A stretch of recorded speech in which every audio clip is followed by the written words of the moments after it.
एक तरफ दिल्ली की सड़कों पर बवाल का शोर तो दूसरी तरफ संसद के मॉनसून सत्र का पहला दिन। देश की राजधानी दिल्ली में आज माहौल गजब है। खूब हंगामा है, खूब सियासत है और इसी बीच विपक्ष भी लगातार सीजेपी के समर्थन में उतरा हुआ है। अभिजीत दीपके का अनशन खत्म हो चुका है, लेकिन आंदोलन लगातार जारी है और उग्र होता जा रहा है। इस बीच एक तरफ समाजवादी पार्टी की सांसद डिंपल यादव ने पार्टी के दूसरे नेताओं के साथ जंतर मंतर की तरफ मार्च किया, तो इसी दौरान उनके हाथों में जो पोस्टर नजर आए उन पर लिखा था नीट है या चीट है। वहीं जब सपा नेताओं ने छात्रों का समर्थन किया तो इसके बाद उनको डिटेन करने की भी खबर सामने आई है।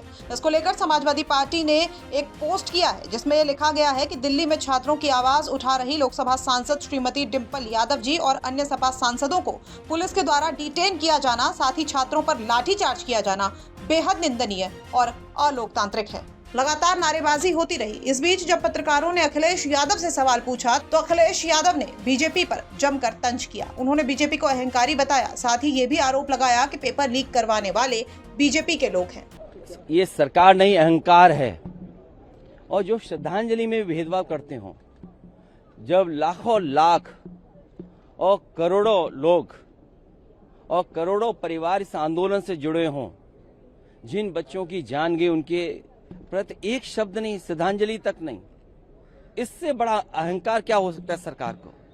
और जब बच्चे यहाँ आए हैं, छात्र, नौजवान, युवा जब यहाँ आए हैं और वो चाहते हैं सरकार कोई सुने, सरकार में अहंकार कितना कि सुनना भी नहीं चाहती है। सुनना तो दूर, अगर वो लोकसभा यहाँ तक आना चाहें अपनी बात कहने, तो लाठी और जो अन्याय कर सकते हैं, जो प्रताड़ना दे सकते हैं, वो दे रहे हैं।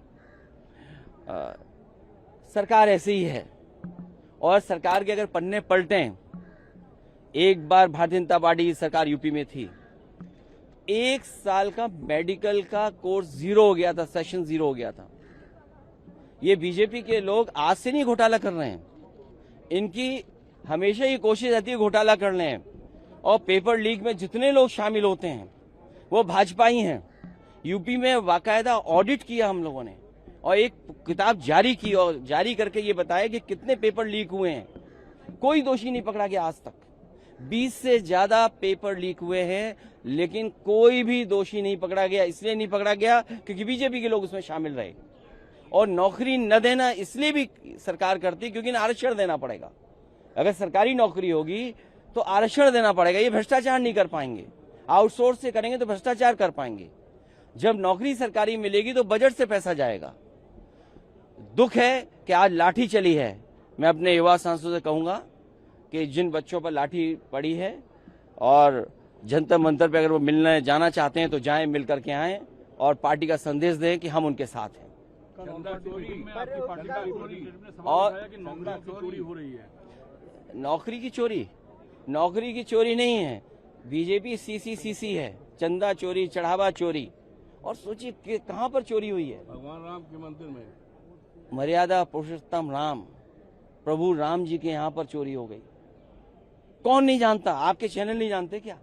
आप सब जानते हो चोरी हुई है और पकड़े गए हैं लोग। और कहीं तो ये लगता है कि दिल्ली वाले, लखनऊ वाले दिल्ली वालों को नीचा दिखाना चाहते हैं। क्या एसआईटी का गठन दिल्ली वालों से पूछ के हुआ था क्या? कहीं ऐसा लगता है क्योंकि दिल्ली वालों ने उसका उद्घाटन किया था, इसे लखनऊ वालों ने एसआईटी जांच करा करके अपने हाथ में चीजें रख ली। बड़ी मछली को बचाना चाहते हैं। और पैसा कहाँ गया है अवधेश जी से बेहतर कौन जानता होगा, वो सांसद है वहाँ के। और सुना है कि कर्नाटक, महाराष्ट्र तक वहाँ से चीजें जाती थी। गोबर में पैसा। इसलिए मैं अपने सांसद से कहूंगा कि उनसे मिलकर के आए, उनके हालचाल लेकर के आए। तो अखिलेश यादव ने सरकार को आड़े हाथों लिया है, साथ ही लाठीचार्ज जिन पर हुआ उनको लेकर भी सहानुभूति दी है।